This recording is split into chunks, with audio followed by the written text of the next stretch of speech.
Keep Topper shut and all you've been telling us all night long.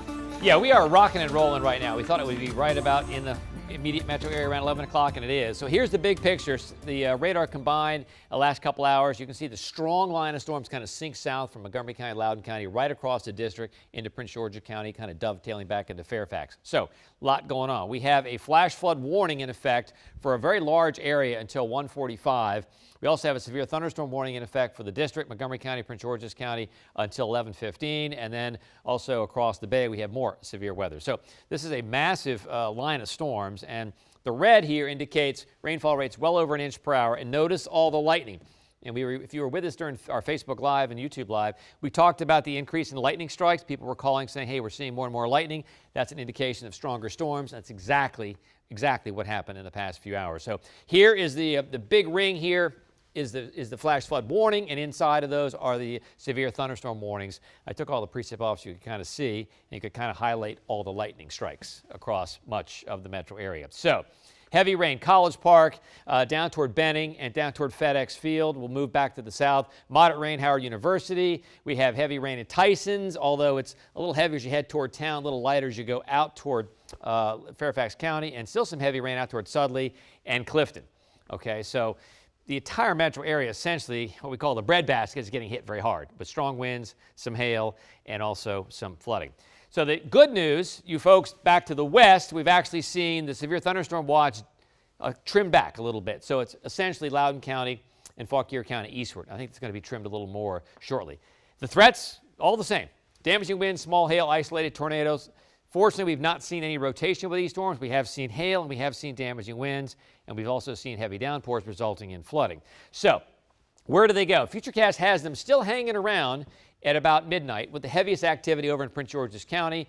By 1 o'clock, the real severe storms move across the bay from Annapolis over toward the Delmarva. We still have some showers, though, and then by 1:30, we have some light showers with the heavy activity across the bay in the Delmarva. We will come back. We will talk about if this clears out in time for your morning commute, and we'll take a more detailed look at radar, too. Oh, Tom, a lot to get to. We'll see you in a few. All right, we're going to head over to Tom Dempsey. He's in the WUSA 9 Weather Explorer out in Tyson's Corner right now, where Topper says it is really coming down. I bet you're feeling that right now.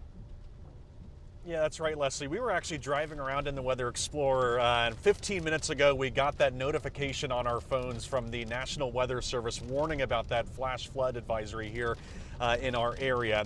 The last hour or so is when this really picked up. We're talking about the heavy rain, the lightning, lots of it, and the strong winds moving through this area. Again, we're driving around Tyson's Corner right now. I'll kind of walk you through our cameras and what we're seeing these roads right now. You can see the water that's accumulating on these roads right now. Luckily, we're seeing lots of drivers take it slow at this hour. Visibility was notably bad about an hour ago, and we'll flip it to the back. What's cool about this camera is you can kind of move it around and get a different kind of view of a different vantage point of the roads as we're seeing them right now. Again, some puddling we're seeing right now. Good thing is not a lot of traffic on the roads, but again, this storm does seem to go in phases, periods of heavy rain, periods of strong winds, periods of lightning as we're seeing, as we just saw some of it go off right there.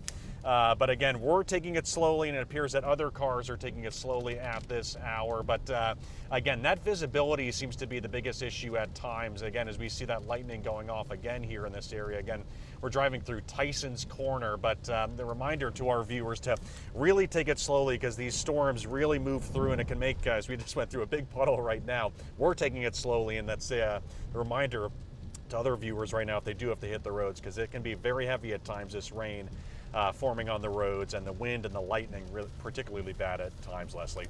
All right, you all drive safely. We can hear the rumbles outside the WUSA 9 studios. It is loud. All right, and don't forget, listen, there is a great tool for the storms. Tom held up his phone. We've got our free WUSA 9 app. It's going to send you severe weather alerts wherever you are, so you know what to expect near you. Download it now. The news at 11 continues with a WUSA 9 exclusive. This is all about saving lives. Too many of our neighbors are losing their lives to opioid overdoses. And D.C. leaders say enough is enough. They're rolling out a new plan, and John Henry has the details you'll only see here. D.C. native Mark Spence has many memories in this Bloomingdale alley. My grandma